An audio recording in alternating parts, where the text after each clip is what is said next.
bang ganito? Mabait pag nangutang? Mars, kumusta ka na? Tagal naman natin din nagkikita. Ano ba yan?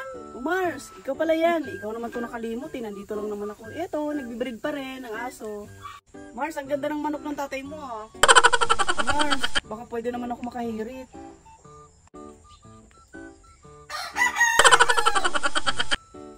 Kasi Mars, yung anak ko kasi walang baon. Alam mo naman, magpapasukan na. Yung asawa ko, yung kumpare mo, Diyos ko. Napakababaero. Ayun, nahuli ko may babae. Diyos ko po. Ayun, naghiwalay na kami.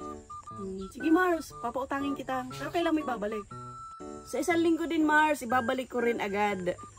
Babalik ko rin, promise. Please. Okay Mars, ingat ka. Bye-bye. Tapos, pag siningil mo na, nagkakaroon ng amnesia. Tao po!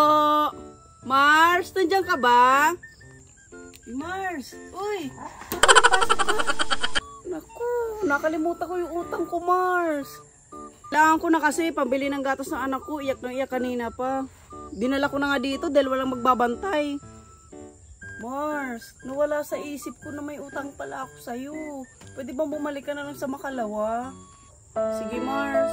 Kawawa naman yung inaanak mo. Sige, balik na lang ako ha. Eto na, pag siningil mo sila, sila pa yung galit. Parang kasalanan mo pa na naniningil ka.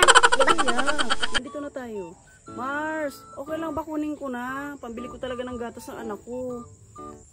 Ay Mars, ito pala yan. Naku Mars. Pasensya na, nagastos ko yung pera. Pwede bang balikan na lang sa Makalawa? Kunin ko na sana ngayon. Di ba nag-usap na tayo nung Makalawa? Di ba sabi mo bumalik ako? Kailangan ko na talaga yung anak ko. Kawawa naman. Papa-check up ko. Wala pa nga eh. Hindi ka naman tatakasan eh. Sabi ko nga sa Makalawa, di ba? Pero hindi nga ako nakabigay sa'yo. Babayaran naman kita eh. Alam mo naman, napakalaki. Akala mo naman tatakasan kita. Magbabayad naman ako sa'yo ah. Bakit ikaw pa yung galit? Ikaw na nga tong nangutang Mars eh.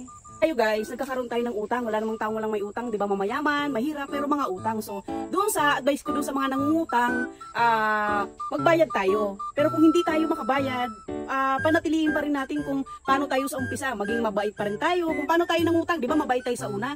So, pag hinarap natin sila, naningil sila, iisagad natin yung pasensya natin, no? Maging mabait pa rin tayo sa kanila, no? Na makiusap, na tayo pa rin yung nasa mababa dahil tayong nangailangan nung tayo ay wala, 'di ba, no? Doon naman po sa nagpapautang, may mga taong nagpapautang na mabait, mayroong pag nasasagad na sila, nagagalit. So, tayo, sikapin pa rin natin na intindihin natin sila dahil hindi naman natin alam yung sitwasyon talaga nila, kung bakit sila hindi nakabayad. Paano kung nagbayad sila sa'yo, wala pala silang kakainin, di ba, no?